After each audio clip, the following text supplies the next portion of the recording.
district, you know the Pope listens. Dynasty, our religion, for the blokes missing. On all of these trades, on all of these plays, on all of these grades. By the end of the day, y'all getting played. So, what you gonna do next? Try to fill up that flex? Send the homie a text? That trash offer's the best? You try to make it complex, then they text you back. Now all of a sudden they don't make any sense.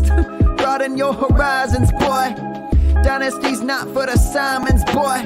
These trades not for consignment, boy. Respect your opponent, y'all some piranhas, boy. This my advice, from me to you. Open up your cute little podcast queue. Search up GOAT District, my dude. Pop it in your ear, man, y'all know what to do. It's the... And I always be traded. And I always be traded. And I always be trading. Y'all try to betray them, but first you gotta bait them. Fish.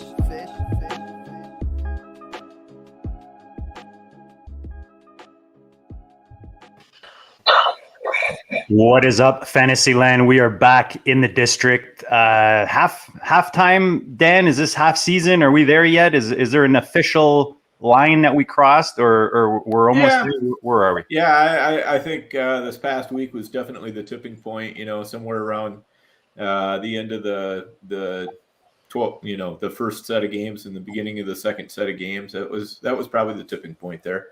So yeah, bring it on. Second half of the season. This is where the money is made. So let's do it.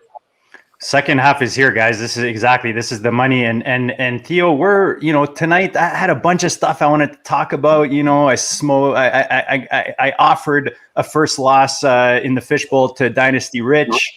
Got a good, nice third spot setting in those rankings. Dan and I are doing pretty good in a couple leagues together that we could talk about. We're trying to get you to accept a pretty big trade right now in a big money league where Dan and I share a team. But guys, we're going to make it rain tonight. We're going to make it rain. Theo, tell the people how we're going to make it rain tonight. Well, we have a great guest in the GOAT District tonight. We have Biplop Mandel, who's a player who is in many of my leagues right now in redraft and in Dynasty. He competes against Dan in a ton of leagues as well. He's a very successful high-stakes player in the FFPC streets. He stepped over into the NFFC streets a little bit this year, which we're happy to see, and I expect more next year. He was the 2020 Pros vs. Joes champion, and he currently has two teams in the top 50 of the FFPC main event. So we're very, very happy to have Biplop Mandel in the GOAT District, and I'm sure we're going to learn a lot from him tonight. How you doing tonight, Bip? Hey, thanks for having me, guys. I'm not sure if you'll learn a lot from me, but it certainly will have a good chat. Yeah, I just wanted to mention the Pros versus Joes. I did it with a partner. He'll be mad if he didn't hear that. Silent partner, right, Bibbs? Okay. Shout out to Bip's partner. I'm sorry I didn't mention that. Yep.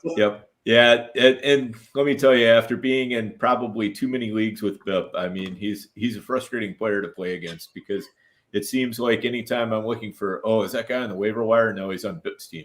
Or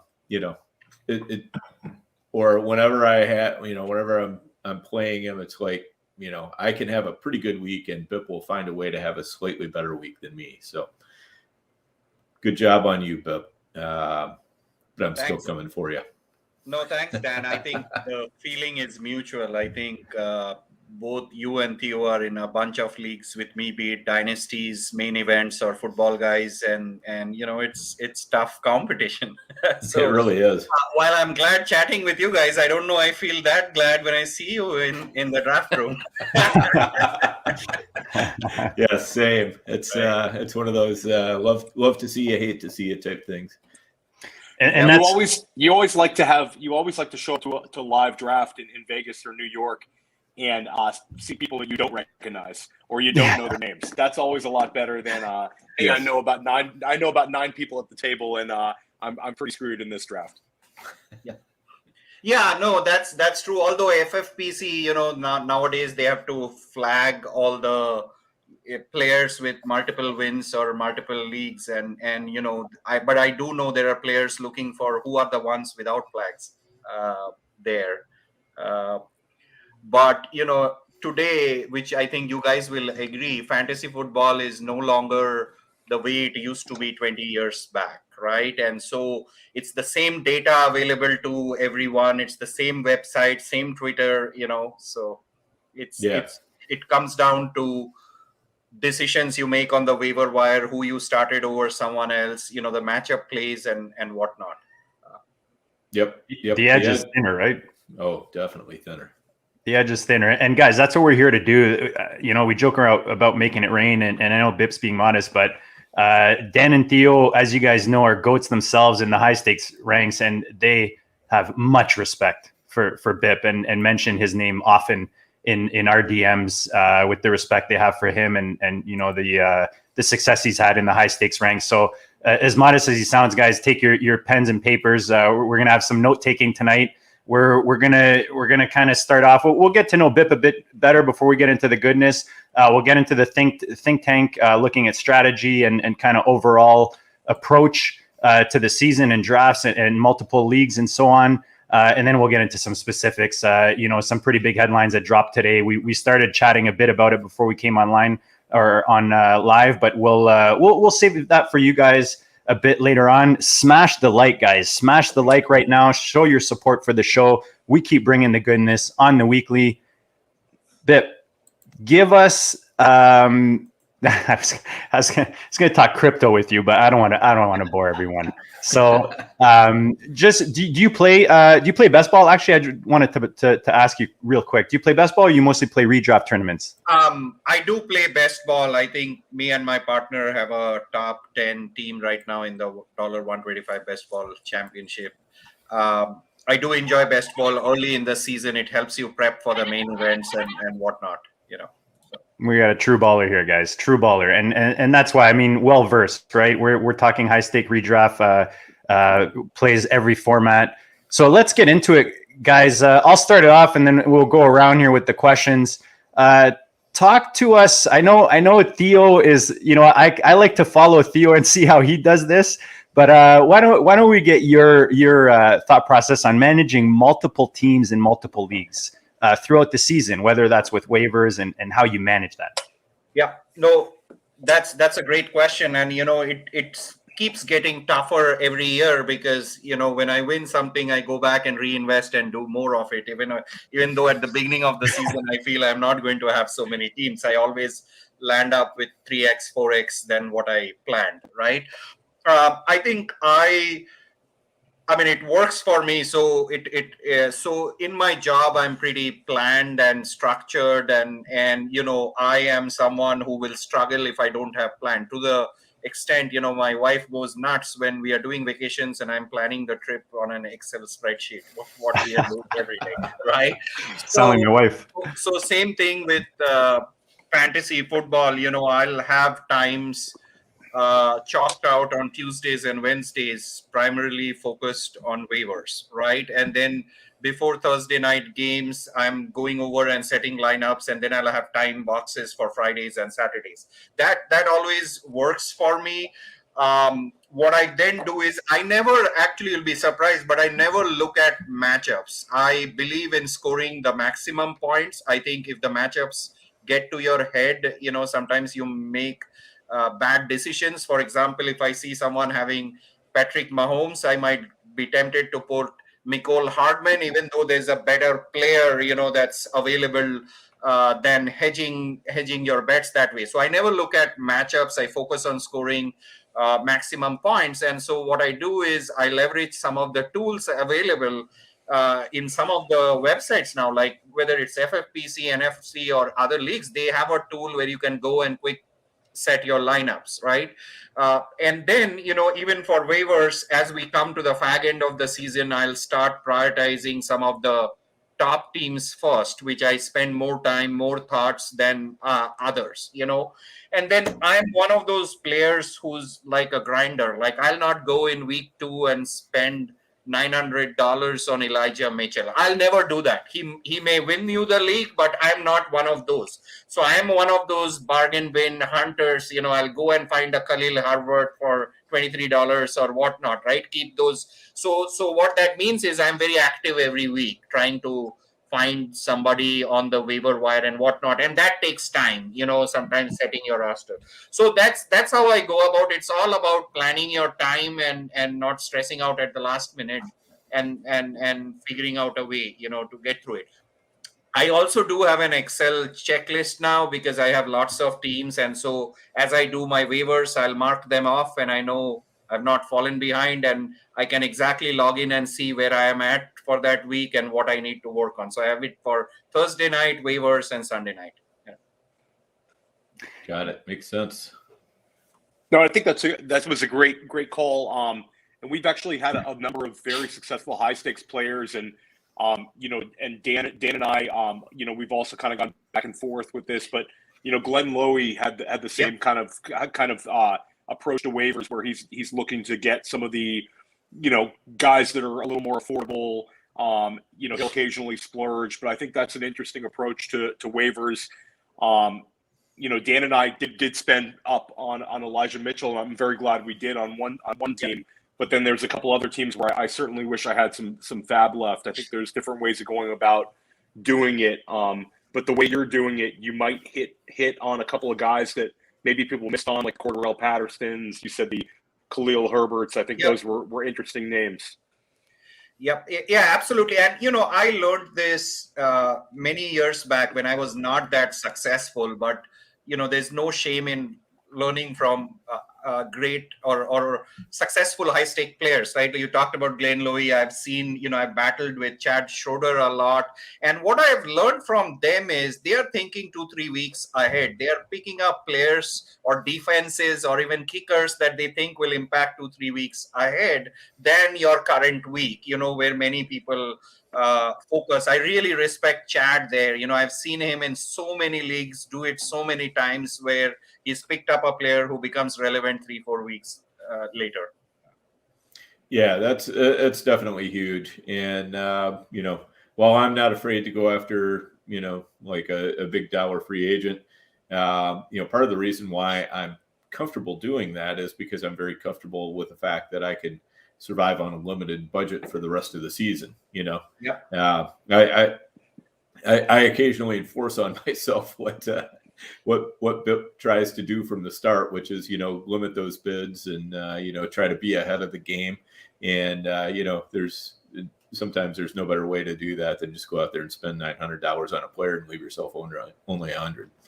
So not always recommended, but if you really feel like the players can help your team, and that's it is one of those things too, where specifically on Elijah Mitchell, I had some teams where I felt pretty darn good at running back, and I just kind of put in low price and force bids, and I had some other teams where I'm like, these teams are going to need some help at running back, and I do have a good feeling about them, so I'm just gonna go spend up a little bit more. I didn't go quite to 900, but I had a few bids in the $600, $700, $800 range that were successful.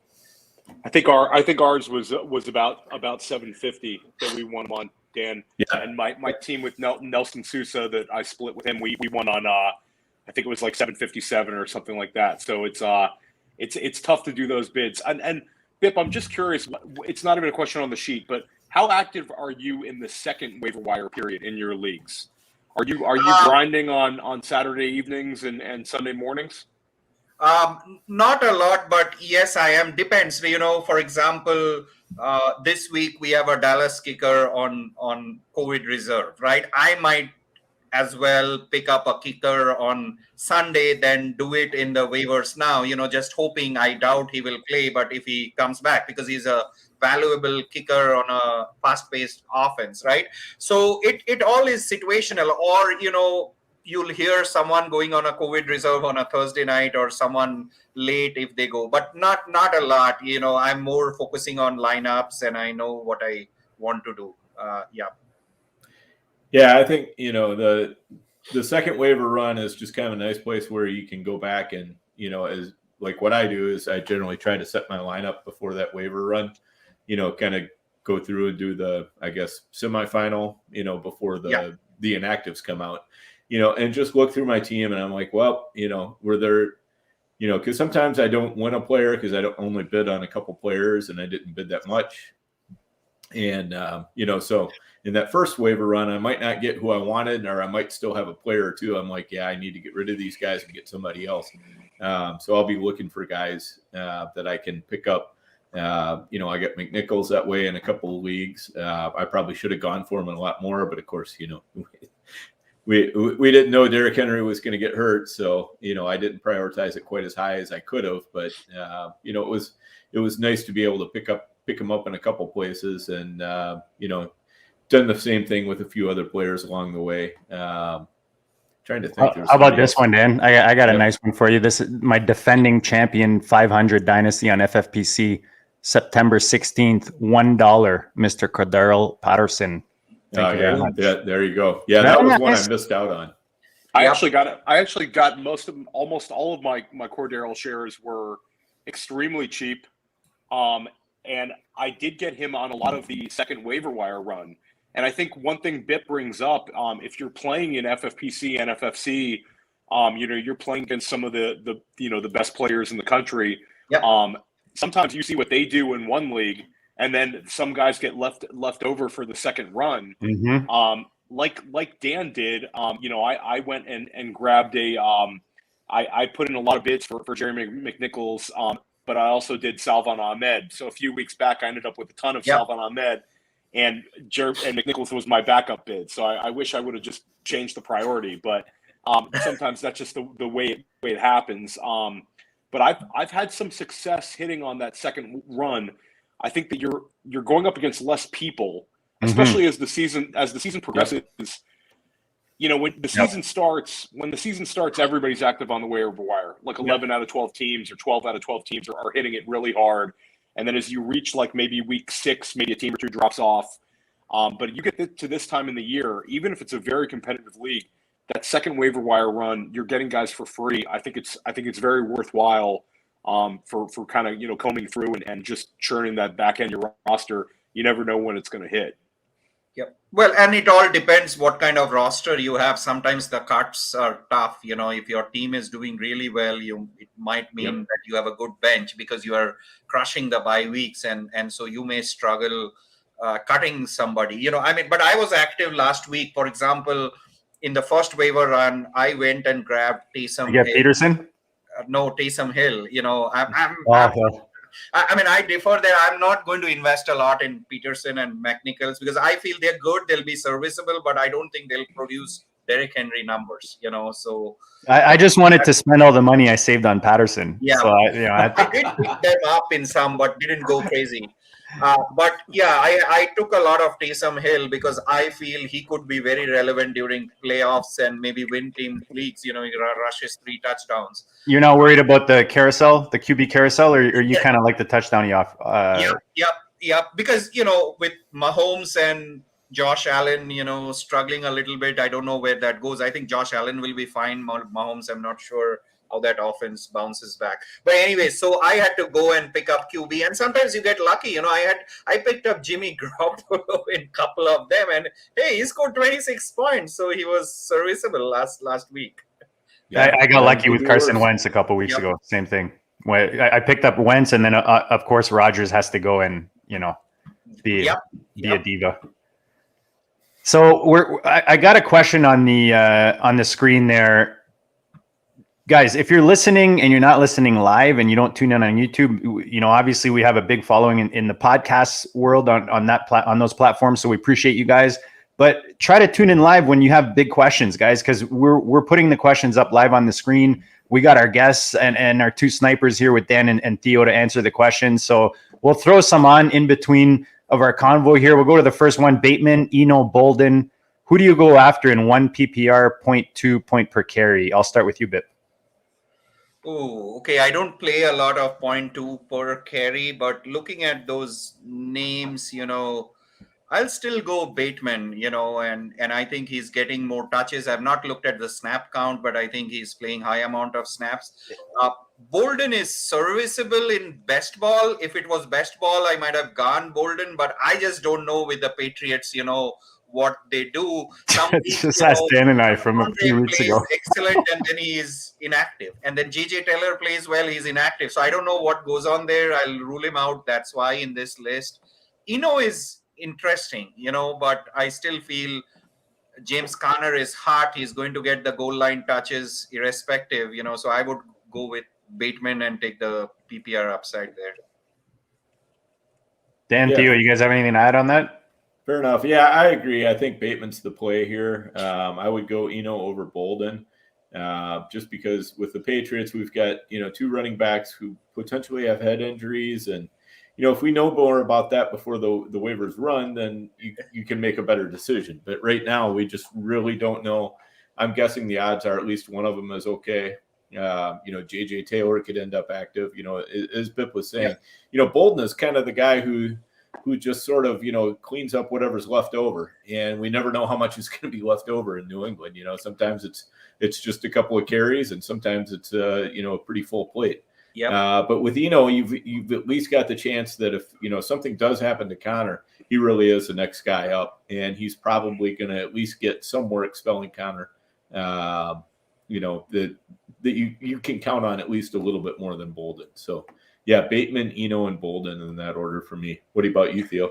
Yeah, I agree with you guys on Bateman. I think this could be a big Bateman breakout night this Thursday against Miami. It's a very winnable matchup. And I have his snaps. He's 65 snaps and 43 routes run, which puts him 7 behind Hollywood Brown. So he's right there, 8 targets. I was going to say, he had 8 targets last week. That's no joke. Yeah, he keeps getting targets, for a rookie and who's been hurt, and they want to get him going. So.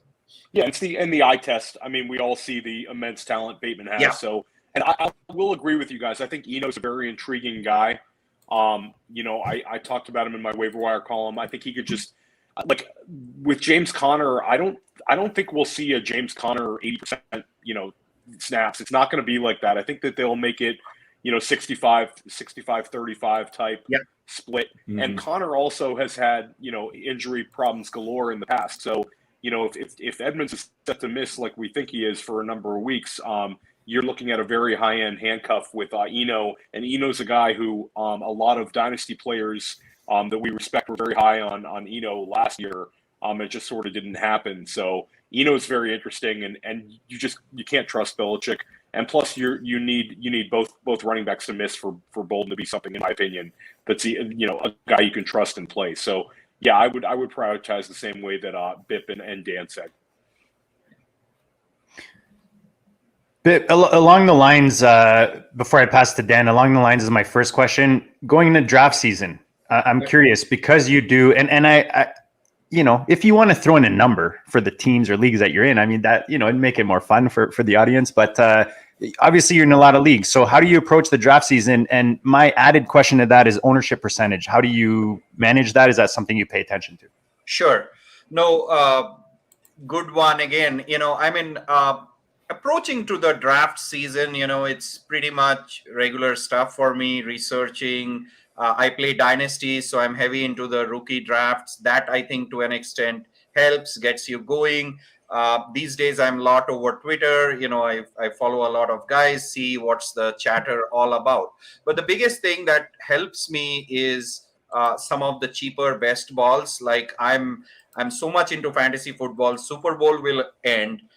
FFPC will open up leagues, and I'm in all of them, doing the best balls, right? And then it really, where it has helped me over the years is by the time you get into football, guys, and main events, you don't feel rusty. You exactly know how to recover from getting sniped. You've done thousands of those that the names are sitting in your head, right? One thing that I also do is watch some of the pros and what's happening with them, because some of them will be doing early drafts and who they like, and some of the pros, including yourself, that I follow or like, I'm one of those who's keeping an eye on what you are drafting and what you are high about, right? Because I'm not a technical football expert, but I'm really good with strategies and numbers and stuff. So I follow the real experts, and see who they are high on, what they are talking about them and whatnot. And that has helped me, even though I'm not into the technicalities of the game, that has really helped me in fantasy football. So I'll do a little bit of that. I actually do not watch ownership percentages and all, because in my opinion, yes, I get the craze of stacking and all that stuff, but this is a grind, with 12 great players and 3,000 great players playing main event. It's a grind, and week 1 you don't know how your week 16 team is going to look like, right? So I more focus on the value, the players I like, and just build a team and just play to win the league. And then I start thinking of tournaments when I get to week 11, week 12, and more think ahead what I'll do then. Yep. Yeah, definitely agree with that. I'm one to jump into those first FFPC drafts as soon as they open as well. I was gonna say you're just a degenerate like all of us, Bip. That's all. Yeah, I am. What can I say? So and the thing is, as Bip said, it just gives you a lot of confidence in drafting because you've already tried a lot of different things, a lot of different scenarios from a lot of different spots in the draft. You have a pretty good idea of who's likely to drop. You can kind of see players rising and falling, and so especially as we get into the last couple of weeks, and we're really doing the big money drafts in late August and September. Having all that information just kind of, not even really at your fingertips, but it's just like your brain has been marinating in it for months. So, there's just no substitute for that because it just kind of gives you that confidence. I sit in an auction and I really have to pay attention. But in a snake draft, I'm still paying attention, but it's just like you can see how the draft is coming together. You can see what different players are doing, and you can just it's instantly clear how you need to react to the certain circumstances you find yourself in. Do I need to try to start a tight end run now, or do I want to do something else here? There's just all that stuff just becomes so much more obvious, I think. Yeah, I think that's a great point, and I think that when you draft high volume teams and you draft for many months, you just naturally get better at it. I think there's really few things in life that you don't get better at with repetition, and drafting is a lot like that. And I think it's also you get into the habit of knowing where the value pockets are, and also knowing when you need to reach. You're able to kind of spot runs, and you're able to spot when values dry up. And it's, some people laugh at us, getting started after the Super Bowl, but it's the market gets set pretty early. And I think there's a misconception that, that guys just keep rising and falling. ADP gets pretty set, at least for the first 2 rounds. There might be, changes when it gets to the, the 5th, 6th, 7th round, but those top 20, top 24 guys get pretty set in stone, and they might move around slightly, but it gets pretty set early. So you're better off jumping in and at least trying it out. And FFPC has drafts that are not too expensive. Underdog is a great place to also harden your skills in those early drafts. So I think those are great points by Dan and Bip. Yeah, and one other point on it is just for me, those early drafts are a good exercise in just kind of forcing myself to forecast what do I think is going to happen in free agency, what do I think is going to happen in the draft, which players do I feel like are not getting enough, people are just kind of dismissing them too quickly, whether it be veteran players or they're still on their same team, or free agents, or rookies that nobody's really paying too much attention to, because there's always a few rookies that nobody really has any interest in to start with, and like Ramondre Stevenson, Elijah Mitchell. Guys like that, that you can pick up for free for just like literally months. And if you've got a pretty strong feeling, you feel like a reason why they're going to do better than everybody else thinks they're going to do, that's the time to load up on them. Yep. And plus it's fun just for I would say dynasty suckers like us drafting Yes. before the Mhm. NFL draft, right? And trying to get ahead of it and pick up Yeah. some of those guys. Yep. No, And absolutely. just kind of the camaraderie and conversation that goes on during the course of those as well is also, not only is it fun, but you kind of learn things. People, kind of explain, what they did or why they did. As you kind of talk about a draft as it unfolds, you find things that you're like, oh, I didn't really think about it that way. That's a good point. So there's things you can kind of fold into what you're doing. Well, during the season, you're reacting to things happening on the field, whereas the off season, we're just taking this information and doing all kinds of things with it. Like what can we build with this thing right now? And Right. Yeah, but Exactly. there's some fun, right? Like someone showed up in camp not in shape, or someone's doing something outside, speeding on the motorway, and what not. Never a dull moment in the NFL. Just ask the Raiders. Yes. Yeah. All right. So Bip, what are your biggest hits so far this year? Players that you felt good about drafting and that have really come through for you. No, yeah, that the reason some of my teams have done well is most of the players I was high on, have more or less hit, and part of it, as you've been talking, the first 2-3 rounds, the ADP is kind of set, right? And you win the drafts, what you do later, and what kind of value you get, right? So one of the big hits for me this year was DeAndre Swift, and I know so many fantasy football players were just not on the DeAndre Swift train. And me being a value drafter, I always took him at the turn of third round or fourth round, and a part of the reason I took him there was I know even if he busts, I can turn around with my drafting and waiver skills that loss, right? Because players get hurt all the time. So he was one that has contributed well to my top teams. Debo Samuel at his ADP has been a beast. Mike Williams, although he's had 2 dud weeks, but I got him in 12th round, 13th round sometimes, or he climbed up to 9th round. He's helped.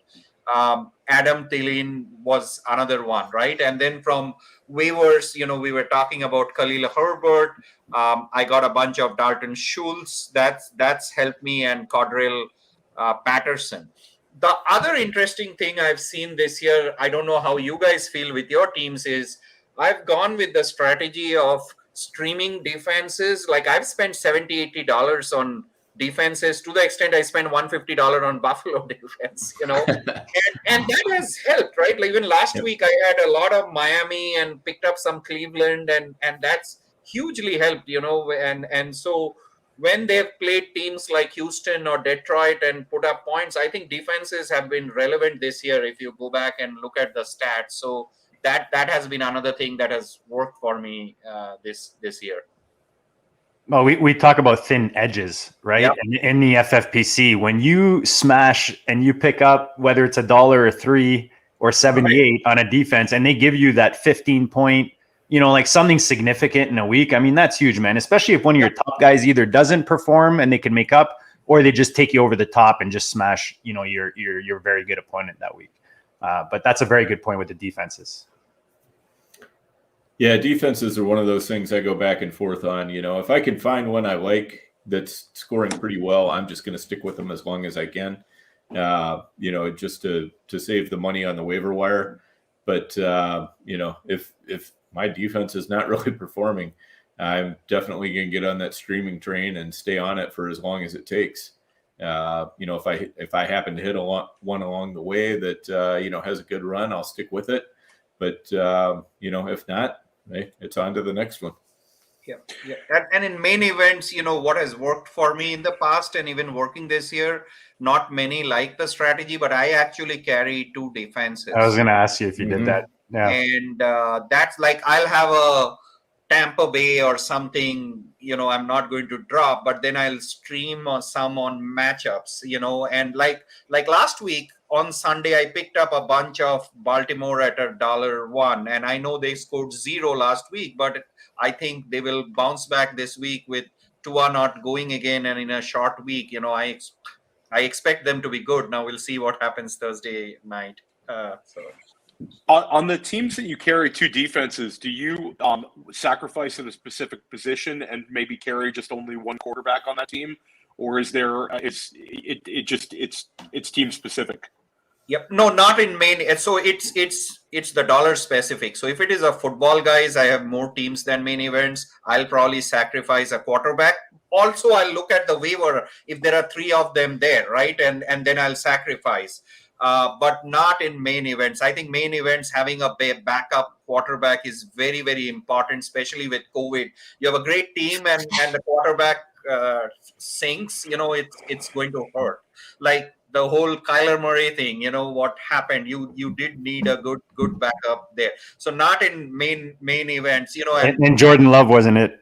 And although I thought he was a good DFS play, it didn't work out last week, and because Casey couldn't stop anybody.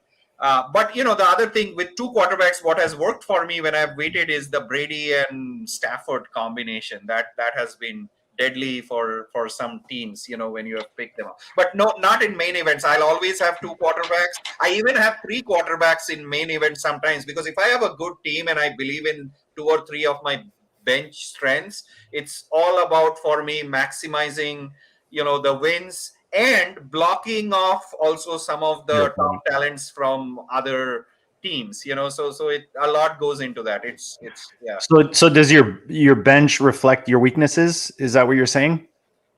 My bench reflects some players that, weakness is a relative word, like whom I will not start, but I need a good bench, like they are starters. Then I may even go 3 quarterbacks and get a defense on the, like 2 quarterbacks and a defense on the bench, and 7 good players, right? Like not like a Jared Patterson that I'm holding and waiting as an insurance, right? But I have few of those as well. Got to have some Jared Patterson. Yeah, and I think it just makes sense to every league is different, what you're going to hold and what you're going to you have to you always have to make the decisions about what's more valuable for your team at this time in this particular league. So there's no one right answer. And Bit makes a really good point on. He mentioned earlier that at this point in the year you'll know your 6-3 teams, your 7-2 teams, your real contenders, not your paper tigers, and you're spending more time on those teams. So naturally you'll know your competition a little bit better in those leagues, and you might see a couple of those leagues you might have a lot more fab than the runner-up. Or maybe the runner-up has been streaming a QB, so you really can start blocking people this time of year. It's difficult to do it at every position, but you certainly can do it with the one-off positions like quarterback. If the person has been streaming, I think that was a great point. Yep. I threw a question from Kyle's Money in the chat here. It's relevant with regards to someone you're maybe fading that actually did hit. Yeah, I think a couple of players come to my mind, right? And I'm okay with that regret. So there are some players I have strong feelings about in the past who burnt me, like an Amari Cooper. I'm like a never Amari Cooper type of person, but he's been fine. But a similar player that I really didn't have any faith on is Austin Eckler, and I used to feel he's going to get hurt or I'm not going to. So I found reasons not to draft him. Now, there were serviceable players around his ADP. You could go with a receiver like Tyreek Hill, or you could go, but I've gone Joe Mixon, Najee Harris, some of those players over Austin Eckler, and he's been wonderful. So that's a regret, because that's one player I wish I took more share of. And then the other big one was, being a rookie, I had ruled out Kyle Pitts from the ADP he was going at. I mean, I will take Hawk still over him, but I was avoiding Kyle Pitts to the extent, now think about it, I would take Allen Robinson over Kyle Pitts. How does that feel today? Right? So Kyle Pitts, I think that kid is legit, and many fantasy owners were on the Kyle Pitts train, not myself. So Yeah, I had trouble getting on that train as well. I took a couple of shares of, just don't want to be completely shut out on him, but they were more just to diversify than anything else. So yeah, that was a tough one. And one that you got up that I missed out on was I just didn't get Deebo Samuel really at all. I just found myself always looking at other positions, than wide receiver when he was going in drafts. Sometimes it was quarterback, sometimes it was tight end, sometimes running back, but it just kind of seemed like I was never really looking for a wide receiver at the time that he was being drafted. And I think that's a, kind of an important point, especially if you're doing a lot of drafts like some of us do, to kind of be aware of if there are pockets where you're just not getting particular positions, maybe change it up and figure out how to get some teams with players in that position that you've been missing. And, and that will kind of force you naturally to change up some other things too, which is always good for the diversification. But, it feels bad to get shut out on a guy like Deebo that was so cheap. Yep. And Dan, so I don't know if you guys are in groups, but because I play dynasties, some folks have become close friends, and them, and you're always bantering with them. So we use a group me a lot, right? And one of the original FFPC leagues, F501, I got part of it, and some of those owners are still there. So we have a group there. And I think the knowledge in that group is immense, and more than any paid website pays. And I pay attention to what tips people are dropping there. And Deebo was one of the tips there from a very good player who also has, multiple top. I think he has probably 7 or 8 top 50 FBG teams. So you get lucky sometimes taking on those tips and mixing those in. Yep. Yeah. See, man, if I had more of those top teams, Dan, maybe you would have listened. No, I know. JD was, yeah. JD was singing the praises of Deebo Samuel. He's been a Deebo guy for basically since the beginning. My most owned dynasty player. Yeah, is Deebo. Yeah. If he can stay healthy, I think he's awesome talent. Last year he struggled, but Dan, you are fine. I mean, any league I look up, your name is there in the. Yeah, Dan's all right. I'm working on it, but yeah, but that's also a good point too that Bip just made is league chats and things like that can be good sources of information and good good people to draw on. And I'm in a few chats that are definitely important to me, and I pay attention to what's going on in those chats, who's saying what, and so forth, because it's I'm kind of like you said, it's almost like joining a $50 website or something like that, but you get all the information for free. And just add to what Bib said earlier, Dan, is there's not a gajillion eyes on that information. There's only the people in that chat, and that's kind of the slim edge that we're talking about, right? Yeah, and the other edge is doing this podcast. I mean, I get to pick Bip's brain this week, and Glenn's brain another week, and Chris Vaccaro, and you name it. There's always somebody that coming on that I'm like, wow, this is going to be great. I'm really interested to hear what they have to say. So, great source here too. And the nice thing is, all of our listeners get all that for absolutely free, no charge. Free, guys. No Patreon. All you got to do is this. All you got to do is this, guys. Just put your volume up a little bit. Just go to your computer, take your little mouse, or go on your phone. Look at that little symbol and just smash that like. Just that like. You know what I'm saying? Like just that like. That's it. That's all we ask, man. The subscribe, the like, you're golden. Theo, Theo, buddy, I know you got like I could see the wheels turning, the steam coming out. The stage is yours, brother. No, I think those were great points. I think that one of the worst things you can do in fantasy football is just think you have all the answers. And I'm gonna look at this website and I'm gonna do everything. You got to be able to bounce ideas off of people you trust.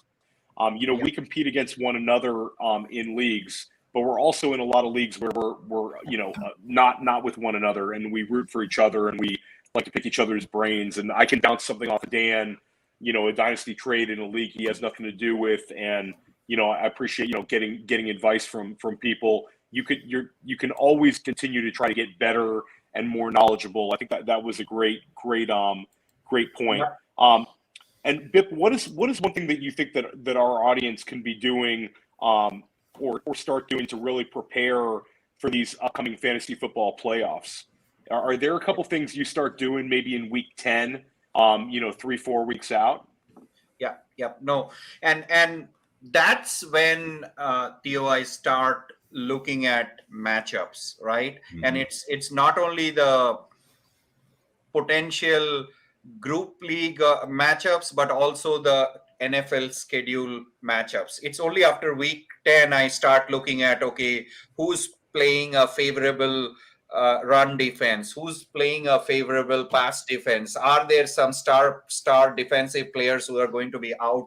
Because I think that matters. You are at that time of the year to start planning, especially around your flex spots. I mean, you are still playing a Jonathan Taylor, even if he's going against Tampa Bay, the best run defense or whatnot, right? But so that's what I look at. And then especially in FFPC main events, I absolutely recommend getting another kicker or defense and a quarterback when you go into the playoff rounds, because I think the waivers stop, and it's important if you are in the tournament in those 3 weeks. Your kickers matter. I mean, the last thing you want is losing by 8 and not having a kicker, right? And losing $500,000. So I always I know who will be my starters. I get some bench options and then I load up I double up on kickers, defense, and quarterbacks, at that point. But I think the most important thing for me is matchups at that point of time. So you'll start to maybe take a look at like you mentioned, your two defense approach. Maybe you'll take a look down the line and see the defenses that have advantageous matchups maybe in, 4 weeks, 5 weeks, and just try to hold on to them. Absolutely. And they can't be a dumb defense. Like if theoretically, if Houston were playing Detroit, I'm not going to take and hold both those defenses, right? So it has to be something sensible where you have a good safety or a good cornerback or a good sack master. You look at those matchups, right? And this year I see people often cutting good defenses, in bye weeks, which I think is interesting. And they don't know I'll bid $100 if Buffalo is there, and people think they can steal Buffalo defense for 40. But I've been bidding high on defense because I have all this money and I feel stable with my lineups, and I got to spend them. Right. Yes. Yeah, that makes a lot of sense. And it's real easy to kind of figure out who the defenses are. A lot of places have a different strength of schedule streaming app of some sort where you can kind of take a look and see, what a particular team's schedule is versus a particular position, for like weeks 14 through 17 or, whatever you want to do. I'm gonna pull something up here, but there we go. Like RotoViz has a very simple streamer. What I have selected here is defenses weeks 14 through 17. Yep. And you can kind of see who those top defenses are, and you can look through them, and some of those you're like, I don't feel too strongly about, but then you get down to like New Orleans and you see they've got 3 really good matchups out of 4, and they've got a good pass rush. Denver, same way. Buffalo is right up there. Tennessee has, got a couple nice matchups, and they've been scoring strong of late. So there's some decent teams. Tampa Bay the last 2 weeks has a very enticing defensive schedule.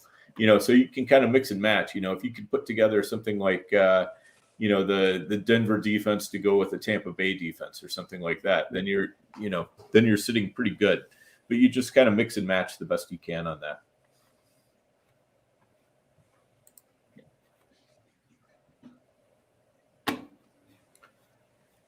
No, yeah, RotoViz. Sorry, I was just going to say RotoViz is stacked with those tools, and we talk about it every week. That's another example right there. Dan was showing on the screen. Yeah, and I think that's a great way of getting ahead of your league mates, especially if you're in prime position. You might not need wins as much as some of these other teams. It's a great way of prioritizing your fab money, where somebody might have to spend money on a Jordan Howard this week, a player like that, where if you're in good position, you could start making those small little defensive moves now. And at least get yourself organized. You never want to have to do things when you're competing against a lot of players at once. It's better to kind of be on an island and be several weeks ahead. So I thought that was a great point. Yep. Yeah, if you're in a league with Chad or Bip or somebody like that, you better beat them to the defenses. I'm not going to tell you what week that is, but you better be first, because they're going to find them. All right, guys, we're going to get into specifics in the second half of this show. Before Bip warned us that the wife might be coming around and ringing the bell. He might have to leave us. So we're going to squeeze as much as we can real quick before we do that. You guys, we talk about it on the weekly, guys. ViridianGlobal.com. I've got it on the screen here. And the reason I want to do that is just to show you guys the goodness. Guys, like whether you're looking for your favorite player, you're a big Hawkinson fan, a Gibby fan, you can find it on there. Look at all the different brands they have on here, all the different podcasts and shows that you can find on here. Your favorites, True North, Dynasty Depot, Sons of Dynasty, Dynasty Warzone, our friends Randy and Jerry. Guys, go check it out. It's your way to support these shows. Like, nobody on this site is making a shit ton of money. I'm telling you right now. Like, this is not to make money. This is really just to support the brands, to get the brands out there, and just flex your goat gear, man. We've got some pretty decent stuff. You guys see it on the screen here. We got nice hats. I got my JT shirt on today. I'll show you when I get back. But guys, go check out ViridianGlobal.com. They're big supporters of the show. You guys can show your support through there.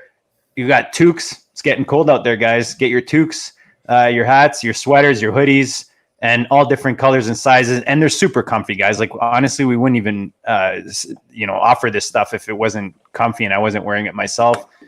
Today, I'm wearing my special bip hat right here, but I've got the JT. I've got the JT right here, JT 28. May I remind you, the RB1, Mr. 101, in my books, anyways. But yeah, I just wanted to show that.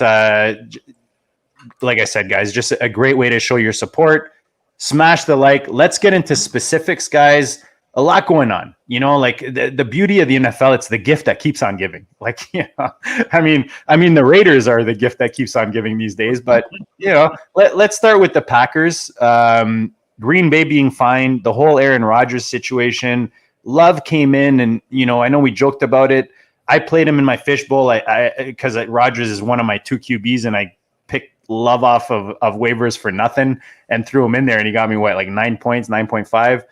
But in all seriousness, I'll go to you first, Beep. Like, how does this affect your fantasy game? This whole Rodgers situation. How are you managing this moving forward? Are you seeing any opportunities? Give our audience a little thought on the Aaron situation. So, as in seeing any opportunities with Jordan Love? Opportunities, whether it's Love or Adams, or whether there's a buy opportunity or a sell opportunity. Do you think the running game is going to get more action with Jones, with Rodgers on the bench? Any way you see this situation? Yeah. So one way I saw it, I don't think they executed, was with Rodgers on the bench. I thought we are going to see more of AJ Dillon. And I think, that may even happen if Rodgers can't go in the Seattle game. Although I feel Rodgers might be back for that game now that we are hearing Russell Wilson is back. That's an important game they need to win right now, in NFC.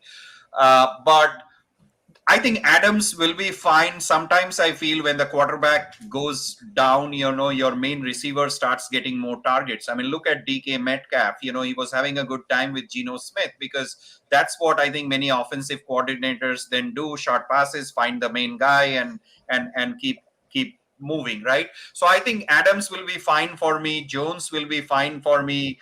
I'm not going to play Dylan, but I will have him. I'll pay attention to AJ Dillon, and if I'm desperate, I may go flex on AJ Dillon, right? But other than that, I'm not paying attention to anyone else. Maybe with Rodgers, I pay attention to Alan Lazard, right, on that offense, but not right now. Not going to play the kicker, So that's how I see the situation there. Go ahead, Dave. Yeah. Go ahead. Yeah, Dan. I think fair enough on that. One thing that was kind of weird from last week was we saw Dylan get all the targets for the running backs. Yeah. Which that was not what I expected to see. I thought we'd see a lot more targets going to Aaron Jones, but it is what it is, and I agree. I think it's likely that Rodgers will be back. He's probably going to find a way to make it happen, but that kind of makes sense, Dan, right? Like if in practice, Jordan Love's probably throwing it more to Dylan than Jones, right? It could be, yeah. It's a good way to look at it. So, yeah, I think it's going to be interesting to see what happens if Rodgers doesn't play again, but I do kind of expect him to go. Yeah, I think we'll see Rodgers back. But there's nothing you really can do. I mean, Devontae Adams is Devontae Adams. You have to play right. him. You're not sitting in. Aaron Jones is interesting, though, because it seems to me that Aaron Jones is kind of trending down. A.J. Dillon is getting just as much work. And you're kind of relying on Aaron Jones to see, a lot of targets to really hit his ceiling scoring-wise. So, you're going to play him, but I think you just have to kind of lower expectations a little bit if Rodgers is not out there. Dillon seems like a guy that, Bip mentioned it's going to be a flexer on his bench, but I think in a couple of weeks he might be a guy that we're just starting, because I think he's projecting Aaron Rodgers to come back and that team, making continue to be a successful team. Dillon looks like a guy that the coaching staff is trying to give more and more work to. So I think that's a really interesting player kind of moving forward. Mm-hmm. Yep. Yeah. Aaron Jones is basically on a deal that Green Bay can get out of after this year. So, I think they're pretty interested in seeing what they have in Dillon before the year is out.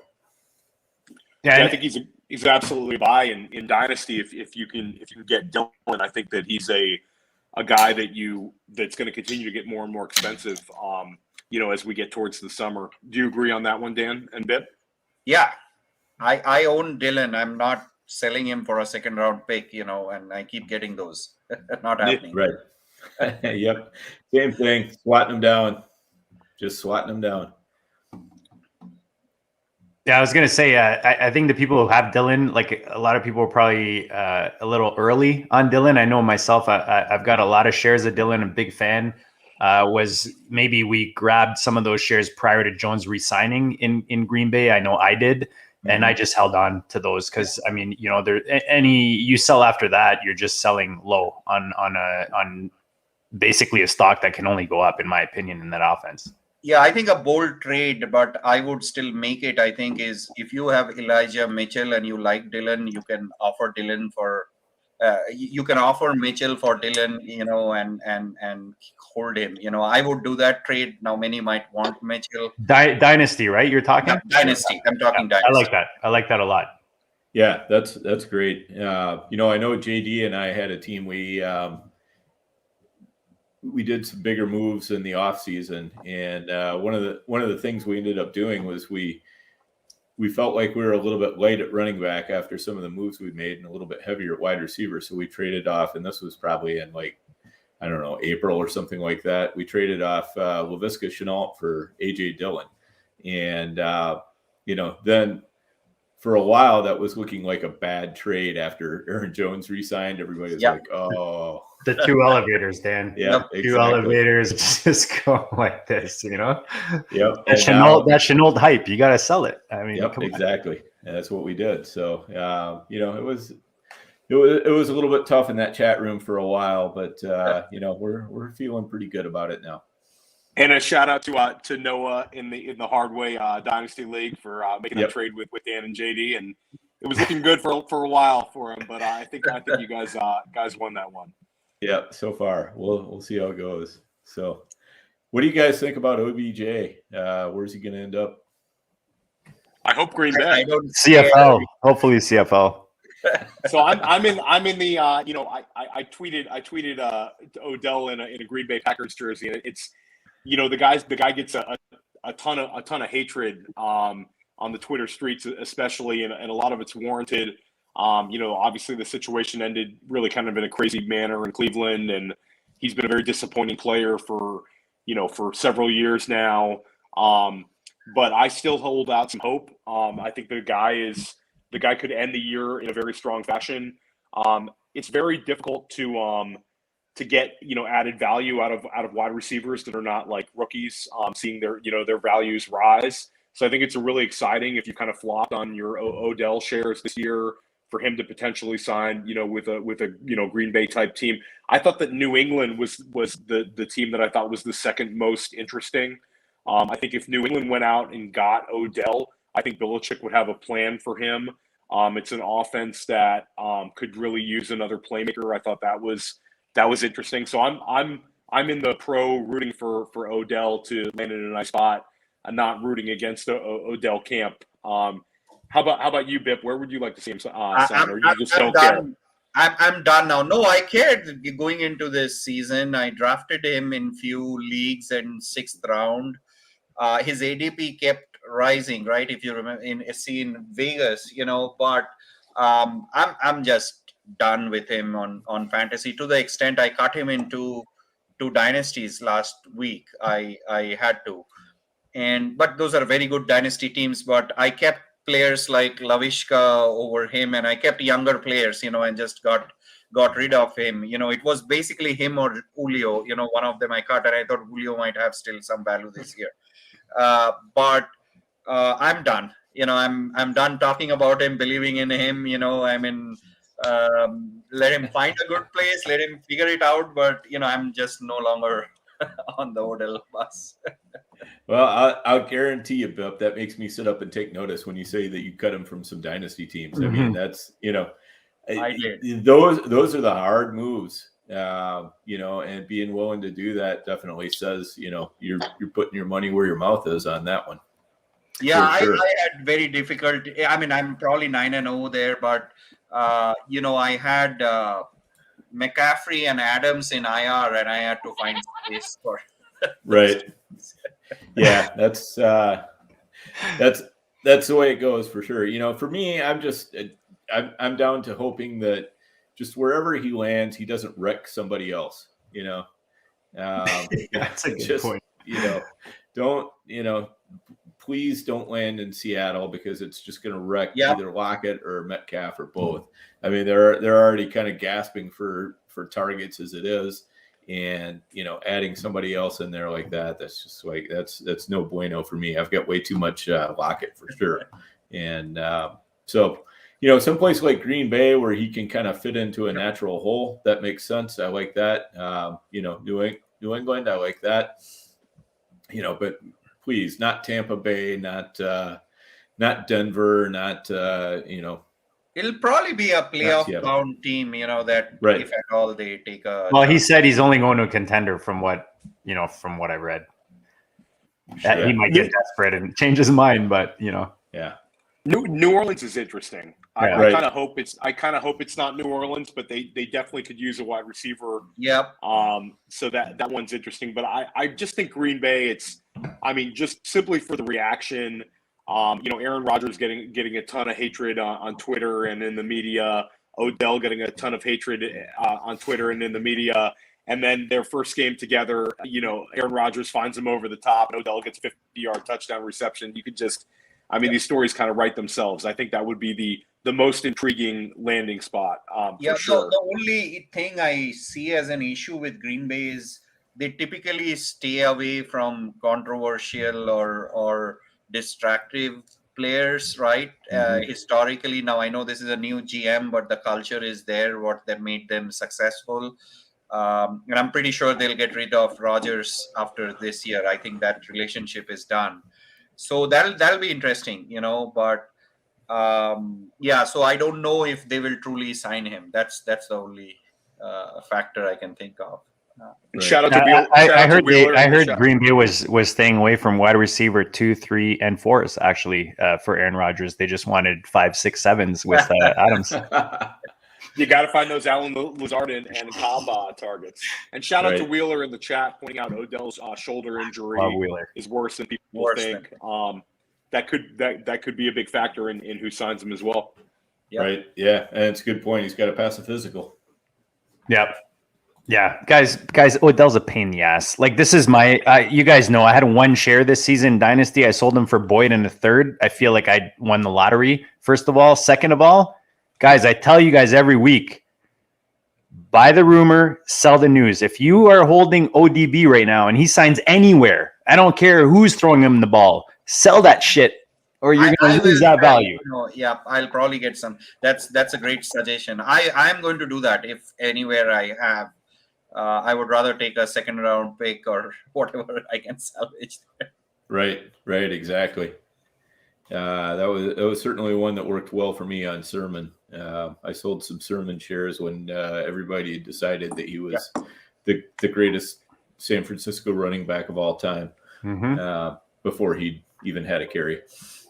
So, things like that, those are natural. Yeah, that was one of my biggest regrets this year in main events. I did invest a lot in Sermon, and that didn't pan out. And the worst part was I also drafted in some of my early football guys. I liked Elijah Mitchell and I drafted him. Then he got hurt and, he played one. And this is where you shouldn't pay attention to preseason. That was the only preseason game I watched and he ran a wrong route and didn't connect. And I'm like, okay, this guy is not going to do something. I cut him in 4 or 5 FBGs. Oh. And rest is history. So these are some painful things I've had to recover from, those two guys. That's what makes a good player, though, is being able to recover from those things. That just kind of shows, how sharp you are, because, you can make a mistake and still, find a way to recover from it and, make the team thrive regardless. Yeah, but there's, the learning for me was if you believe in something, give it a week or a couple of weeks. That was the biggest learning, from that. From the start of the season, you mean? For this season, what happened? It's not 4 weeks, Bip. You got to give it. Where's my camera? You got to give it 4 weeks, man. The New England Patriots have taught us all many times. You got to give that shit 4 weeks. Like on the 5th week, you can start making big moves. That's my opinion. Yeah. Well, Elijah Mitchell, I don't know. Because the problem with main events is you have 11 or 12 weeks, and you got to get winning and scoring points. It makes it difficult. So that's why I said 2 weeks. But I should have kept him at least a week, and not given up so early, because I was all in the Sermon hype train. The cloudiness, the cloudiness is like in San Fran in that backfield. It reminds me of that Charlie Brown kid, with the smelly kid with the cloud that Linus, right? There you go. The San Fran backfield is Linus. Like that's the way I see it. So if I have any pair, like I know Dan loves holding Wilson, so we have Wilson on some of our teams because you never know. He could be the RB1 in 3 weeks. You don't know. Yeah, I'm still holding Jeff Wilson through this week. But after this week, I might be on the BIP 2-week plan. I'm not sure if I'm have the patience for that. I think so. I think he's one of those players who could win you championship this year, I think you should hold him. At least I would do that. Wherever I picked him up. Yep. Anyways. Yep. Right, for sure. What about the Buffalo offense? You worried about them at all, Bip? Kansas City has obviously gotten pretty worrisome for everybody, but Buffalo has been a little bit of a struggler too the past couple weeks. I'm not. I think the Miami game fantasy wise was okay for Josh Allen. I think they still scored 26 points, in that game. We just have to write off the Jacksonville game as a one-off. I don't know if they came overconfident or whatnot. Although I was reading an interesting article in ESPN. You guys who analyze the game might know. Interestingly, that article was pointing out that teams that play too high safety against Josh Allen has made him struggle this year, and whether teams are figuring that out because they can't run the ball. I thought that article was interesting, and so that goes into my analysis for future. Now I'll pay attention to that kind of stuff. But I think they have some juicy matchups, down the road. I feel that offense will rebound. And now I don't know Diggs by his standard is not having one of those Cooper Cup years, because we expected what Cooper Cup is doing, Diggs would keep doing that, right? But I think Josh Allen is someone who'll probably be fine with all the weapons he has around him. And Knox is coming back, so yeah. Nice. Yeah, I think losing Knox is will-key hurt that offense a little bit more than we want to admit. Yep. Yeah, Knox was huge for them, and I think he should come back and see similar usage as he had before he got hurt. But Diggs I'm very concerned about Diggs. It's very weird, kind of how we're not seeing the force-fed targets for Diggs. And he was second to Sanders in snaps and in routes run. He was second in targets to Beasley this past week, and it's a game where they're playing Jacksonville, and it seemed like a real smash spot for Diggs. We keep waiting another week with Diggs. Right now it's hard to look at him at anywhere close to what we looked at him in the preseason. Right now he looks like a big miss at ADP, and it's something that I totally did not see coming. I don't really have concerns about Allen at all in the Buffalo offense. I think they will bounce back, but it seems like they're way too balanced for Diggs to give you these unbelievable smash spot weeks that we're really relying on if we spent that kind of draft. If I were you, Theo, I'd be selling Diggs. I'm just saying, I don't want to. This is not financial advice, but JD, we may have put an offer in, a trade offer for one of my Stephon Diggs shares. In a league we're in together, that I am considering that offer, JD. So we'll see. So I love Diggs. I think in Dynasty, I would still be absolutely buying. I think he's one of the best wide receivers in football. But I just think right now the offense is a little bit weird. I think that this week, Devin Singletary is kind of appealing. Dan has a ton of Devin Singletary, but with Zach Moss potentially not there, I think you could see Singletary put up a nice week. And, hopefully this is just a everybody's happy game, and they hang 40 on the Jets, which I fully expect them to put it on the Jets this week. But I do have a little bit concerns there with Diggs. Not like Allen Robinson or something crazy like that, but I think that he's more of a, wide receiver 12 to 16 than he is wide receiver, 5. You're talking rest of season, Theo, with those? Yeah. I think he's a low-end wide receiver 1, at best, or a high-end wide receiver 2. I think he'll have some smash weeks, but again, they're getting Sanders and Beasley targets, and we know that Knox is going to get 6 targets or so a game when he comes back as well. So it's just a little too balanced.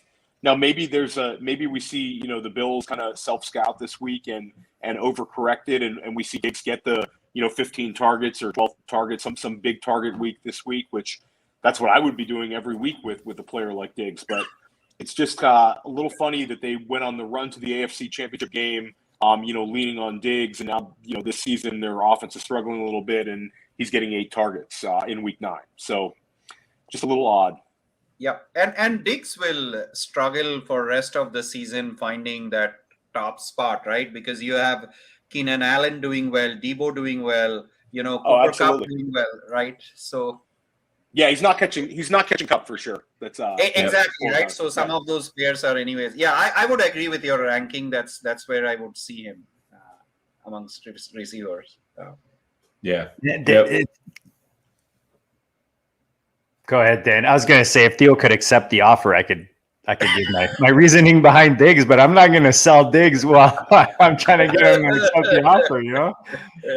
Sorry, Dan. Yeah. Well, I mean, you got to wonder if maybe Diggs is a little dinged up. I mean, historically when he's dinged up, he doesn't play as well.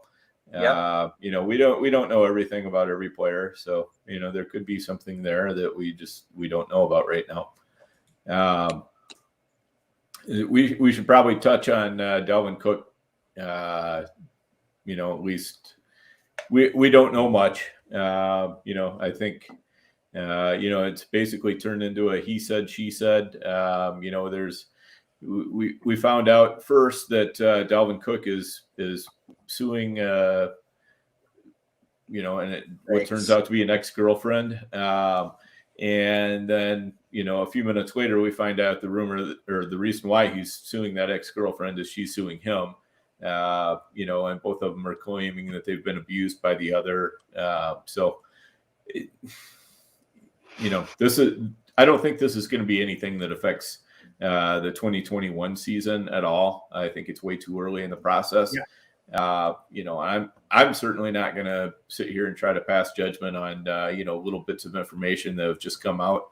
I don't know, who's believable and who's not in this. My guess is the truth is probably somewhere in between. But are you guys concerned about Dalvin Cook at all, or is there anything that you would be doing dynasty-wise different than redraft-wise? Not this year. In fact, I was telling you before the show, I may actually buy him, because there's not enough info here, and I would rather take the risk of buying him lower if someone's selling. But unless more information or any visual footage or something came out, right? Otherwise, right. I think if anything happens, it'll happen next year. If you're buying him, Bip, would you want to make sure you grab Madison somewhere Absolutely. along the lines? Yeah, because I know you mentioned that earlier in my important leagues. Yeah, Cook without Madison, never. I mean, I can have Zeke without Pollard or other players, but not Cook without Madison. Yeah, we should point out that Bip is from Minnesota, so he knows. Yeah, that's a good point. Yeah, it's good. That doesn't go. But what I was doing is I tried to grab Chuba this year wherever I had CMC, but and Booker, Booker was a late round pick sometimes on waivers, but yeah, and then to be honest, I actually ignore Madison a lot if I don't have Cook, but I did pick up Chuba or Booker for someone's handcuff. Yeah, I just feel more comfortable with Madison and Cook together. Yeah, I think if you currently have Dalvin Cook, now might be a good time to try to pick up Madison. If you're really worried about this, I'm not worried about this news, but I think that it's, like Bip said, it's a strong handcuff, and he sees similar volume to Dalvin Cook in the games Dalvin Cook misses, so he's a very nice player to have. But again, we're so quick to react to these big stories. People always forecast things happening extremely quickly. In the NFL, they don't happen extremely quickly. There's a strong NFL Players Association. We saw the news come out about Deshaun Watson, months and months and months ago, and there's been, really, really nothing on the NFL's front. So I don't want to speculate at all. I'm a big fan of Dalvin Cook, and I hope that nothing bad comes from this, because I really enjoy watching him play. I think he's a fantastic talent. But I wouldn't be so quick to overreact to something we just found out about a couple hours ago. Yep, and it was worse with Tyreek Hill last year, if you remember, right? Preseason. Yeah, absolutely. Yeah, right. So yeah, like you said, I think the key is NFL takes time, and I feel we have a commish, who'll wait hear your opinion, my opinion, world's opinion before he makes decisions. Yeah, and I think that Twitter is so reactionary. A well-known analyst said DeAndre Swift was connected to a murder in the summer pretty late on. So you see a lot of people making as many bold calls as they can on Twitter. I think that people love being reactionary, and I think it's better. The better dynasty players are taking a step back and not being so quick to the news. You don't want to overreact. You don't want to overpay for something.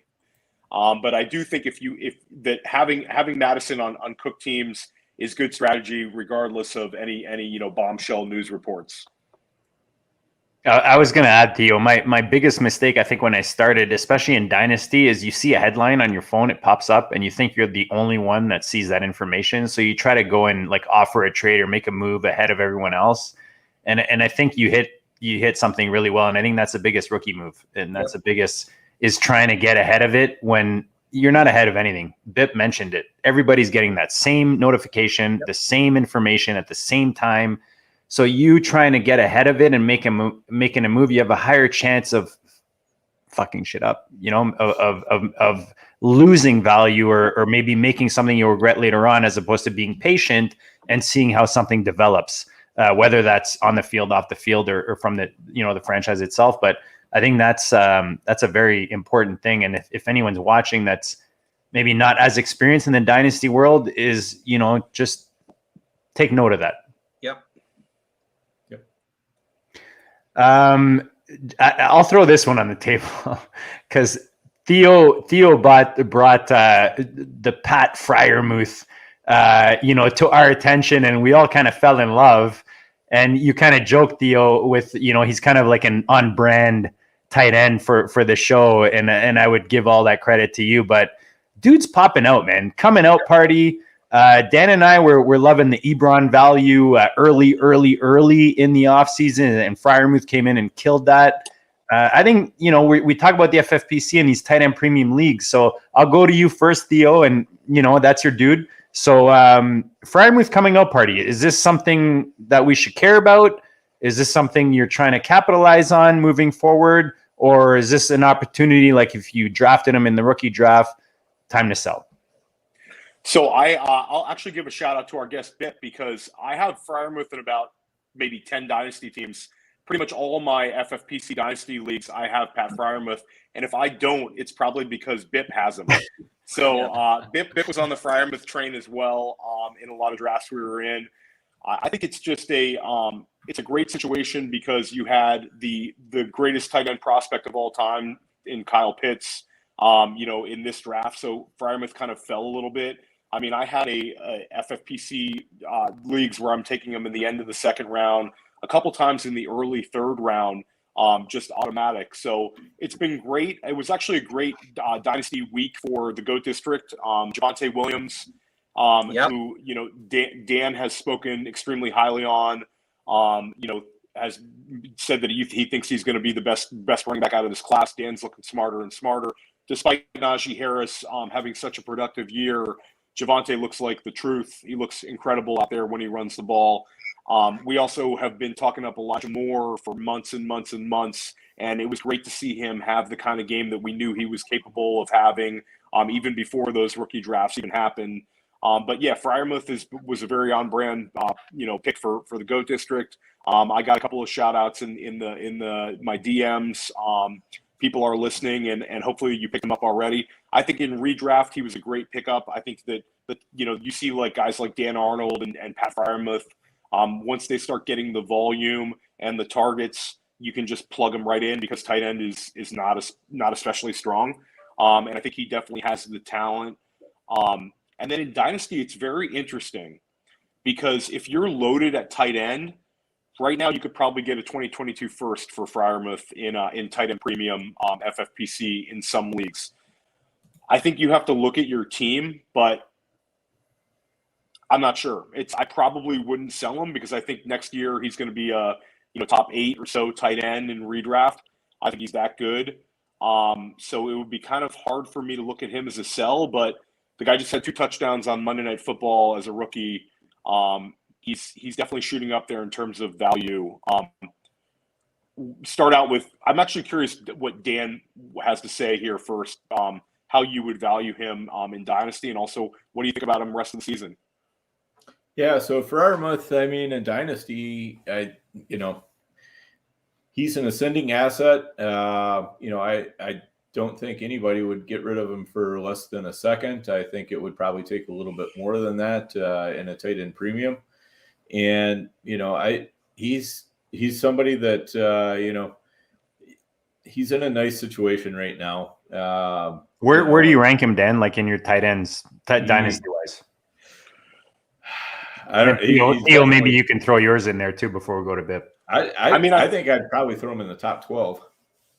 I totally agree with Dan. And I think when you start, I think he's top 12 for sure. And I think if you take a step back, and you start thinking about next year's top 12 for redraft, He could be there. I think he could end up being, tight end 8-ish, kind of the way we viewed Noah Fant and Dallas Goedert this year in redraft. I think Freiermuth has a lot of juice. He's certainly athletically gifted. He's on the field, potentially on the field every snap next year because he's also a good blocker. So I think that from Dynasty, absolutely he's a tight end 1. And I think redraft-wise, he's the kind of guy that's going to have a ton of juice in the summertime. And I don't think he will not reach the TJ Hawkinson level we saw last summer. But I do think that the Fants, Logan Thomas, Dallas Goedert, kind of where we saw those guys going in tight end premium, I think that's potentially there for Freiermuth next year. And I think aggressive drafters will be trying to get as much as possible of him. What's your take, Bip? I know you have a lot. What does it take to get him off? If I'm trading you, what does it take to get Pat Freiermuth in? It'll be hard for you to get Freiermuth off me. Like my limited research now is next year's class is not as strong, and so I would give you a mid to late first for Freiermuth and stack him. And he's actually positively surprised me when I drafted him in dynasties. Tight ends take time to develop, and I'm a patient dynasty player right now. Kyle Pitts has surprised, and that's why Kyle Pitts hurt me because I was not willing to invest a top pick on a tight end. I would rather take Jamar Chase over him, which was safer. It turns out okay, both the picks, right? But Freiermuth, to me, I feel, I was all on the hype train. I did see similarities to how Kelsey is. I was joking with someone the other day that, look, baby Kelsey is now becoming a teenager before he becomes a full adult, right? I think with Juju hurt, he owns the middle of the field for that team, and for rest of the year, and he's showing it there. I do feel, like you said, he'll get better and better, and I actually felt he will be right up there with Pitts. Now, he's not as athletic as Pitts and, the Megatron comparison there, but I think long term he'll end up being a very valuable tight end, right? So it's time to buy. I would pay a first to get Freiermuth, right? And I'm going to hold him right now, unless you give me something I can't refuse. Right. Yeah. No, I think that's great hearing that from Bip. And I think that if you can buy him for less than a 2022 first, a second and a third, and you get Freiermuth, I think you should absolutely be doing that all day long.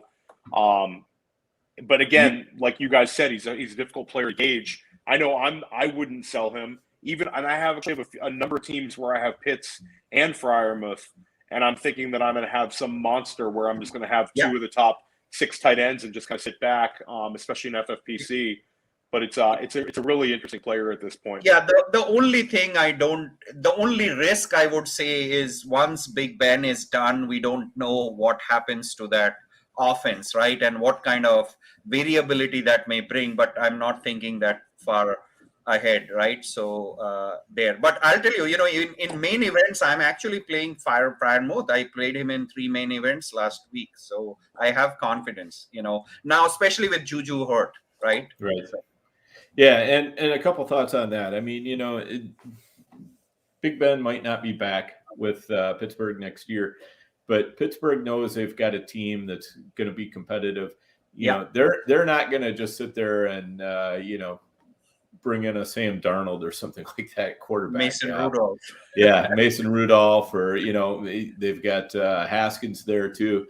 I know they got those guys, and people are like, "Oh, well, what if they go with one of those guys?" I really think they're gonna find somebody to bring in somehow, some way to have a decent quarterback, and I think that's just going to help out Friermuth, because I think Juju is for sure gone next year, and that's going to open up some targets.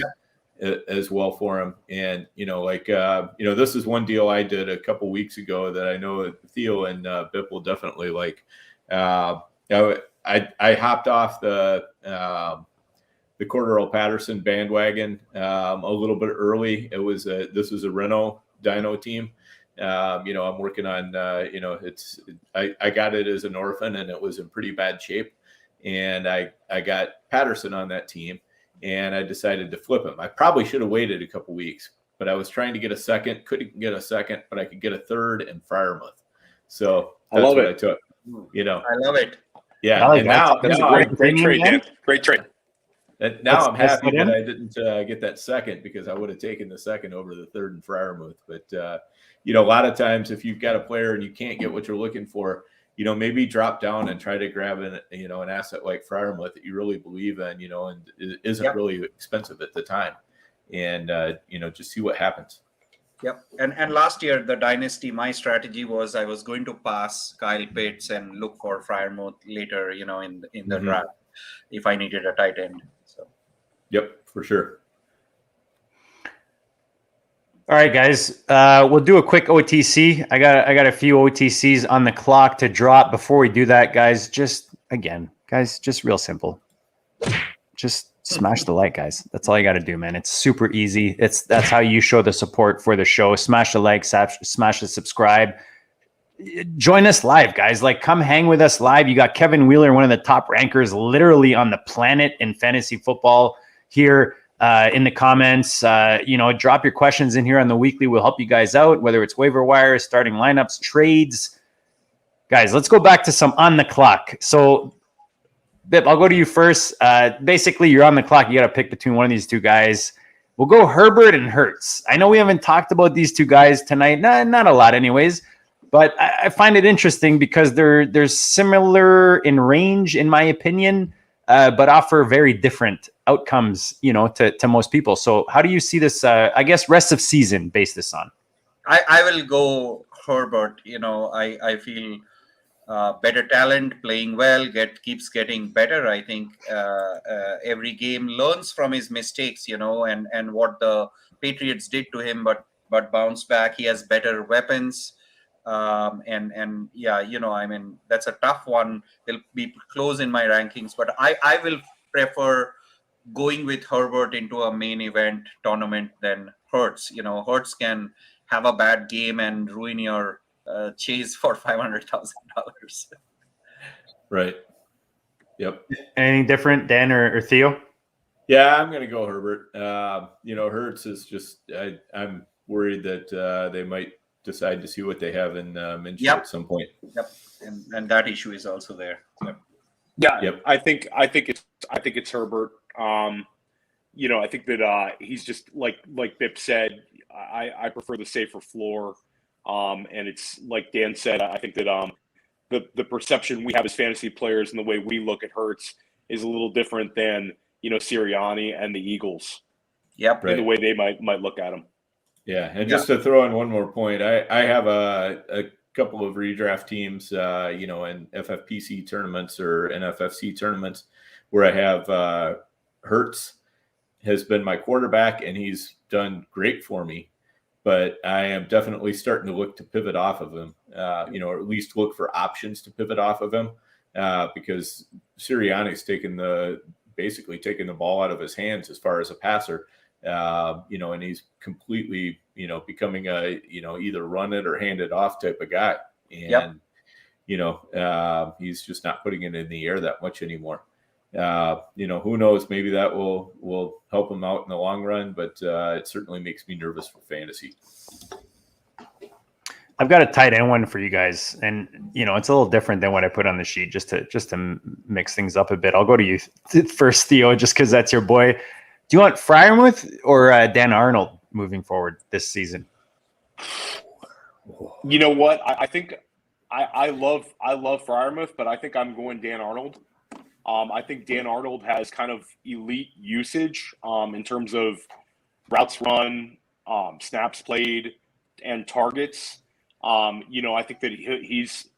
I hate saying due for some, but I do think Dan Arnold's going to find the end zone at some point and have a really, really big game.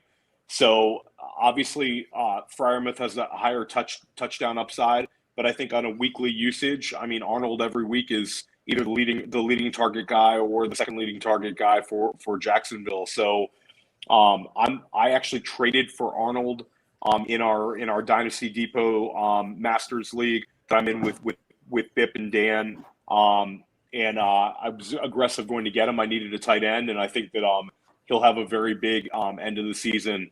He's not the kind of guy that's going to crack the upper echelon, but I think he's a very safe tight end one every single week moving forward. What do you guys think? Oh, no. It's not going to be that easy, Theo. Come on, Bip. You talked about Knox. You want Knox or Freiermuth once he comes back healthy rest of the season? Oh, that's see, Dan, I love when I get that. Bip wants them both. Yeah, I want them both, right? So, but for this year, I would still be tempted to go back to Knox just for this year, with the amount of usage and the chemistry they were showing right at the beginning of the season, and that they are struggling now. So they'll probably get him going immediately, right? So that's where he has the touchdown upside, and he was not dropping passes, right? Dynasty wise, of course, Freiermuth. So I'll probably go Knox for. That's because he's in a contract year, son. You don't drop passes in a contract year, right, Dan? That's for sure. That's the only reason I like Knox coming into the season. Yeah. Contract season and a good offense with no tight end, to compete with. Dan, I'm going to give you a different one. Logan Thomas coming back soon, hopefully, for guys holding him. Let's say they come back same time. You want Freiermuth or Logan Thomas rest of the season? If Logan Thomas is back and 100% healthy this week, I'll take Logan Thomas the rest of the season. Yep. If it's anything else, I'll take Freiermuth. It's a hard one tonight, JD. Really hard. You got to keep it tight, guys. It's that type of this time of the season. Yep. It's that time of the season. The clock is ticking, and those ticks are louder this time of the season. So you want to make sure you have the right answer. Bip, you've been awesome, dude. Like this was, I know you came in, my wife, she's a really good cook, but every time she serves me anything, she's got to give me every reason why I'm not going to like it. And you came in and said, I don't know what I'm going to offer. You kind of came in with that same approach, but I always know that that's when the goodness is going to drop. And I hope that the audience knows that we keep bringing you the best players in the game, guys. This is no joke. This is literally one of the best high stakes players in the game.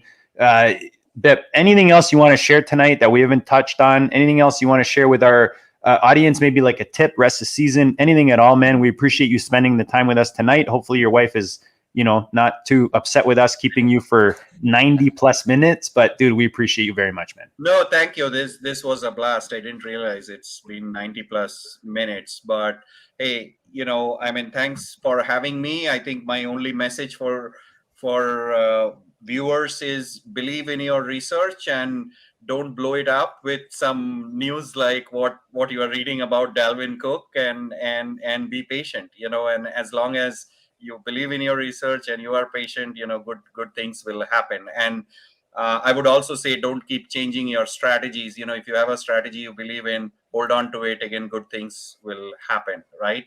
That's all I'll say. And then, to an extent, you need to get lucky in the end to win championships. I love it. Thank you, guys. Yep. No, this was a blast. Hopefully we'll catch up sometime soon, and good luck on all your tournaments this weekend. It's crunch time. We need to win it all. Yep, exactly. Right now. Yep. Yeah, this has been fantastic having you on, but thanks for coming on. I mean it sincerely. You're one of the people that when I see I'm playing you on a given week, I'm excited by it, but I'm also like, man, Somehow or another, he's going to find a way. The feeling is mutual, right? Like both of you are either above me or below me in Yep. in some of these tournaments. Like it's going to be tough, winning those. Yeah. Yep, for sure. But I tell you, I know that you don't put out a like a huge ton of tweets or anything like that. But if you get a chance to follow Bip on Twitter, it's at underscore. It's double. Is it double underscore? Double underscore. It is double underscore. Okay. Underscore. Yes. Yeah. Double underscore Rainmaker. And, so it definitely is worth following because he does leave some nuggets out there on Twitter. And so those are worth picking up. And if you see a Bitcoin in your league, get ready. Buy that dip, son. Yep. Yeah. This was an awesome show. We really enjoyed it. We've had a great run of guests, and Bip, we're no different. This was a really fun one tonight, and we're coming back on Thursday this week. We're having another excellent high stakes player, Adam Krautwurst from Draft Sharks, and a couple of the other fellows from Draft Sharks. I'm not quite sure, but we'll have 2 or 3 of them on for our Thursday night tailgate. That'll be really fun talking to those guys about a very important must-win week. Yep, those guys are awesome. I think I've been their members for a while now. I really like those guys. Well, really listen in, guys. Yep. See you. Bye. Good night. Thanks a lot, Bip. Have a good one. Appreciate you. And guys, I appreciate you for tuning in. Appreciate the chat. You guys are rocking as usual. Wheeler, Kyle's. We got double Kyle's, three Kyle's, I think, 4 maybe. But guys, just a ton of good information this week. Theo, guys, we haven't been able to make the waiver wire show work on the channel, but it doesn't mean you can't check out the goodness, man. Theo drops on a weekly basis. Very important, probably the most important waiver wire material you will need on a weekly basis at Player profile. Player profiler. Sorry, blanked out there for a second. Wanted to say pod dad for a reason, but anyways, player profiler. Check out Theo's articles for real, guys. Waiver wire, it's pure gold. We talked about a lot of it tonight, strategy wise. If you want the specifics for this week, Theo has got you covered, and he's got you covered rest of the season. Tonight was awesome, guys. I think the amount of goodness that we dropped was beautiful. We talked about how important these weeks are, guys. Get those W's. Make sure you make the moves you need to make. Don't be afraid. Like Bip said tonight, if you have a strategy or theory coming in, commit to it, man. Like make the moves you need to make put your guys in the starting lineups the way you need to make the trade that you need to make. Whatever you need to do to win, guys. Be what's the word I'm looking for? With commitment? No, it's not commitment. My French is coming out here. What's the word? Conviction. With conviction is what I'm talking about, guys. If you put in the research and you have a plan, go in with conviction and you'll find victory, guys. I have no doubt. Be safe. We'll check all you bastards laters, and we'll check you all later.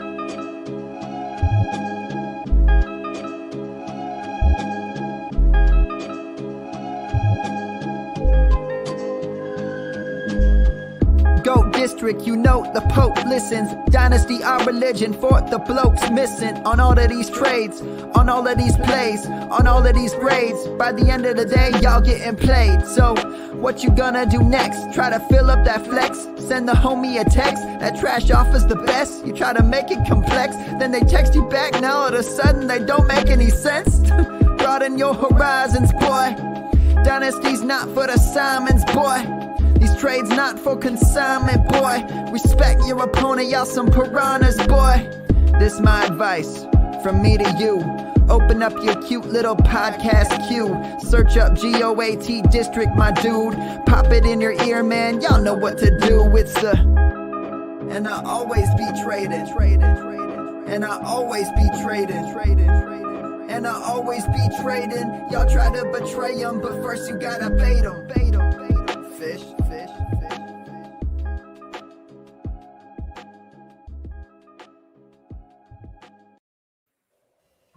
That was a great show. That was really fun.